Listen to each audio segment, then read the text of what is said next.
છોટાઉદેપુર જિલ્લાના બોડેલી તાલુકાના લઢોદ સરદાર sugar factory, જે એક સમયે શેરડી પકાવતા ખેડૂતો માટે આશીર્વાદરૂપ હતી, આજે એ જ ફેક્ટરી 1800 ખેડૂતો માટે અન્યાય અને સંઘર્ષનું કેન્દ્ર બની ગઈ છે. ફેક્ટરી બંધ થઈ પછી વેચાઈ પણ ગઈ, પરંતુ ખેડૂતોના 12 કરોડ રૂપિયા આજ સુધી ચૂકવાયા નથી.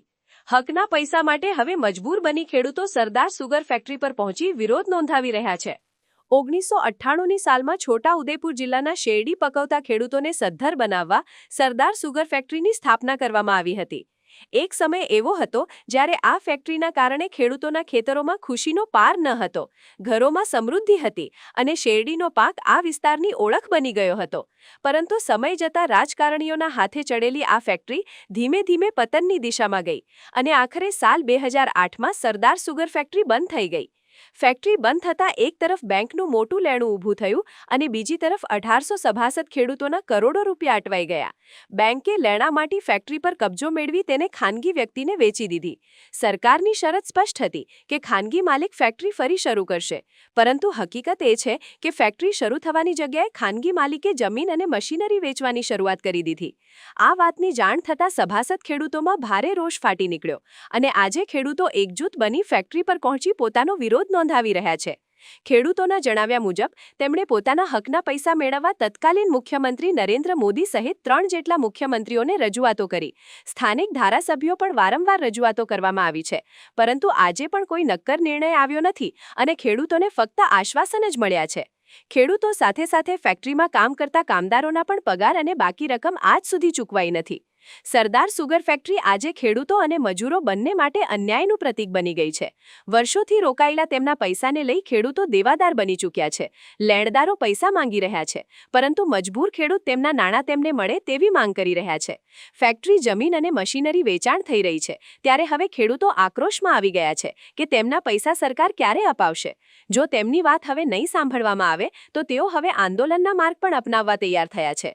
1800 ખેડૂતોના 12 કરોડ રૂપિયા અને કામદારોના વેતન બાકી છે. સરદાર સુગર ફેક્ટરીનો આ પ્રશ્ન આજે પણ અણસુલઝાયેલો છે.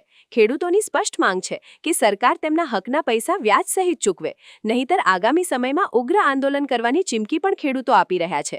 હવે પ્રશ્ન એ છે કે સરકાર અને જવાબદાર તંત્ર આ ખેડૂતોના ન્યાય માટે આગળ આવશે કે પછી સરદાર સુગર ફેક્ટરી ફક્ત અન્યાયની એક અધૂરી કહાની બની રહેશે. છોટાઉદેપુર જિલ્લામાં બોડેલી તાલુકામાં આવેલ લડોદ સુગરમાં આજ રોજ આજુબાજુના ખેડૂતો અમારે જે અગાઉથી લગભગ છેલ્લા 15-20 વર્ષથી અમારા શેરડીના પૈસા બાકી છે, તે પૈસા લેવા માટે આજ રોજ ખેડૂતો ચર્ચા વિચારણા કરવા સુગરના ગેટ આગળ અમારી એક નાની મિટિંગ કરેલી છે.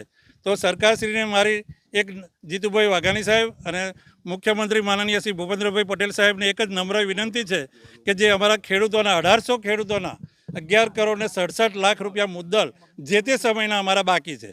હવે એ પૈસાને લીધે અમારા 1800 ખેડૂતના કુટુંબો, અમારી પરિસ્થિતિ એવી છે કે જે તે ટાઈમથી અમારા પૈસા જ્યારથી નહીં મળ્યા ત્યારથી અમારી બેંકો અમારાથી ભરાતી નથી. બેંકોના અમે લોકોની પાસેથી પૈસા લાવીને વ્યાજે લાવીને ઉથલામાં આવે છે.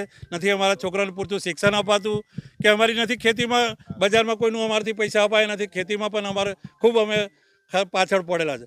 તો સરકારશ્રીએ અમારી જે શેરડી અમે કેવી રીતે પકવી છે તે તો અમારું મન જાણે. એ શેરડી જ્યારે સુગરમાં નાખી પીલાણ થઈ શેરડી વેચાઈ ગઈ અને એના પૈસા આજ દિન સુધી મળ્યા નથી.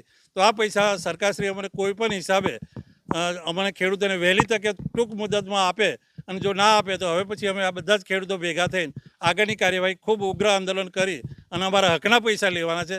અમારે સરકાર પાસે ભીખ નથી માંગવી. તો સરકારશ્રી આ બાબતે ખૂબ ઊંડાણમાં આ બાબતનો વિચાર કરી અને અમને અમારા પૈસા મળે એની કોઈ વહેલી તકે કાર્યવાહી કરે.